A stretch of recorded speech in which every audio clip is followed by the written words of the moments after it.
नमस्कार, घेऊयात शहरातल्या खास घडामोडींचा सुपरफास्ट आढावा। पिंपरी चिंचवड पोलीस आयुक्तालयातील आर्थिक गुन्हे शाखेत कार्यरत असलेल्या पोलीस निरीक्षकास 46,50,000 रुपयांची लाच घेताना एसीबीच्या पथकानं रविवारी पुण्यात रंगेहात पकडलं। प्रमोद रवींद्र चिंतामणी असं अटक केलेल्या फौजदाराचं नाव आहे। त्याच्या घराची झडती घेतली असता 51 लाख रुपये सापडल्याची माहिती समोर आली आहे। पिंपरी चिंचवड महापालिकेच्या निवडणुकीसाठी प्रभागनिहाय प्रारूप मतदार यादी गुरुवारी दिनांक 6 रोजी प्रसिद्ध करण्यात येणार आहे। या यादीवर 6 ते 14 नोव्हेंबर अशा 9 दिवसांच्या मुदतीमध्ये नागरिकांना हरकती आणि सूचना नोंदवण्यात येतील।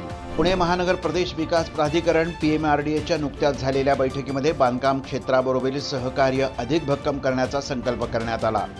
पुणे ग्रोथ हबचा आराखडा, विकास परवान्याची प्रक्रिया, तालुका कार्यालयांशी समन्वय, रचनात्मक नियोजन आराखडा आणि इतर समस्या या महत्त्वाच्या विषयांवर बैठकीमध्ये चर्चा करण्यात आली।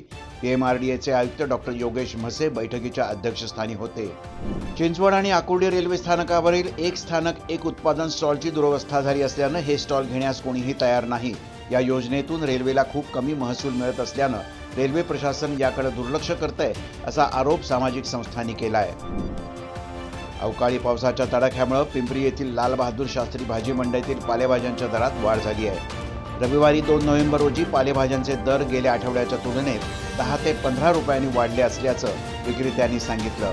ट्रिपल सीट दुचाकी चालवणाऱ्या युवकांवर पिंपरी चिंचवड वाहतूक पोलिसांनी कठोर कारवाई सुरू केली आहे। मागील 9 महिन्यात तब्बल 55,547 वाहन चालकांवर कारवाई करत 5.5 कोटी रुपयांचा दंड आकारण्यात आला आहे। पिंपरी चिंचवड शहरात इंटरनेट, वायफाय, टेलिव्हिजन आणि टेलिफोन सेवांसाठी टाकण्यात आलेल्या फायबर ऑप्टिकल केबल्सचं अनधिकृत जाळं दिवसेंदिवस वाढत आहे। महापालिका प्रशासनानं या बाबीकडे वेळेत लक्ष न दिल्यानं आता हे केबल जाळे नागरिकांच्या सुरक्षेबाबत गंभीर धोका बनलाय। पिंपरी चिंचवडच्या सराफा बाजारात सोमवारी सोन्याचा दर प्रतितोळा 300 रुपयांनी कमी झाला तर चांदीच्या दरात प्रति किलो 1,000 रुपयांची वाढ झाल्याचं सांगण्यात आलं।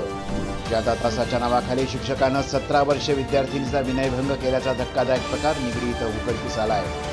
या प्रकरणी 40 वर्षीय शिक्षकाला अटक करण्यात आली आहे। पिंपरी चिंचवड महापालिका, IFSC एशिया, भारतीय पर्वतारोहण संस्थान आणि महाराष्ट्र स्पोर्ट क्लाइम्बिंग असोसिएशन यांच्या संयुक्त विद्यमानं पिंपरी सौदागर येथील योगा उद्यानातील क्लाइम्बिंग वॉल इथं 1 ते 4 नोव्हेंबर दरम्यान IFSC एशिया किड्स अजिंक्यपद स्पर्धा आयोजित करण्यात आली होती। आमदार शंकर जगताप यांच्या हस्ते या स्पर्धेचं उद्घाटन झालं। मराठा आरक्षण आंदोलनानंतर राज्य शासनानं मराठा समाजाला कुणबी मराठा किंवा मराठा कुणबी जातीचं प्रमाणपत्र देण्यासाठी प्रक्रिया सुरू केली आहे।